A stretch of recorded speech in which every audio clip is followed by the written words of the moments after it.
It's intro! Ayan. So, ayan. Ang ating ulam for tonight is upo. Ayan. So, tayo ay mag-isa ng sibuyas at bawang. So, ayan. Ito po ang aming ulam for tonight. So, ayan. Simple pero masarap. Ayan. Dilata sa miswa. Yes, kasi nga po may miswa po siya sa hulihan. So, ayun, nag-isa lang ako dito ng sibuyas at bawang sa konting mantika lang. Ayan. Siguro mainit na mainit yung pan para mabilis siyang masute. Ayun.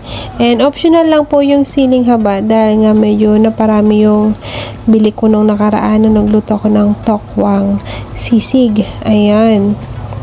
And sayang naman, di ba? So, ayan, susunod na natin ang San Marino corn tuna. Ayan, hindi na po ako naglagay dito ng kamatis dahil nga po may kamatis na yung San Marino. Ayan, and masarap siya. No, masarap yung timpla niya. Ayan. And ayan, halo-haluin lang natin. Ano nangyari? Ayan, halo-halo lang.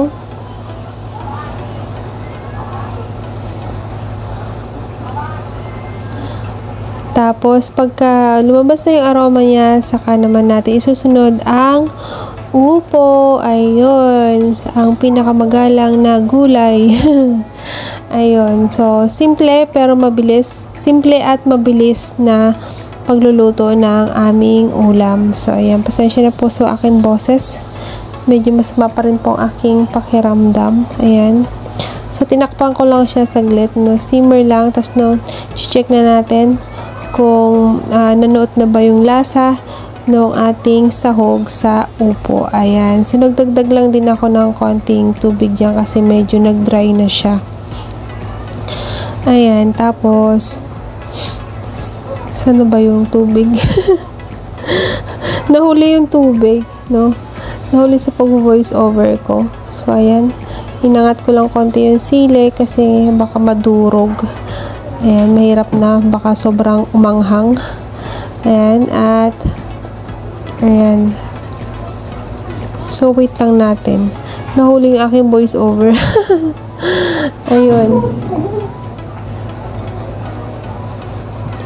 So, ayun ang tubig. So, sa dilata ko na rin din inilagay yung tubig. Kasi sayang naman yung lasa. Sa irin natin. Ayan. So, okay lang naman mag-ulam ng dilata.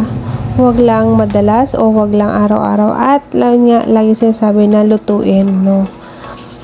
Natin. Tapos, ayun, half tablespoon of salt. Pero hindi siya masyadong mataas yung pagkakakalahati ng salt. Ayan. Yung katamtaman lang. Ayan.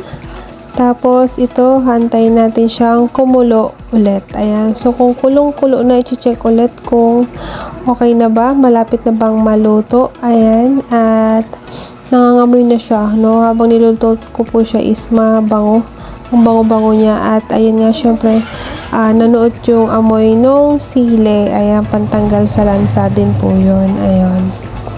So, dito, ayan, ayan na yung inaantay kong tubig.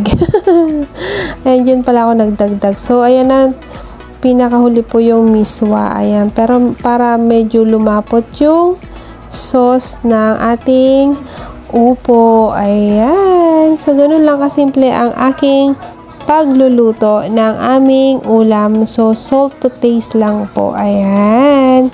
So, yun lang. Salamat po sa pagsama sa akin, sa aking pagluluto. And I hope, no, comment down below kung taga saan po kayo para naman ma-shoutout ko po kayo to the my next video. Ayan. And sa other upload ko po. Ayan. So, God bless everyone at maraming salamat sa lahat ng bumisita sa aking munting channel. Ayan. Bye-bye. So, ready to serve na siya.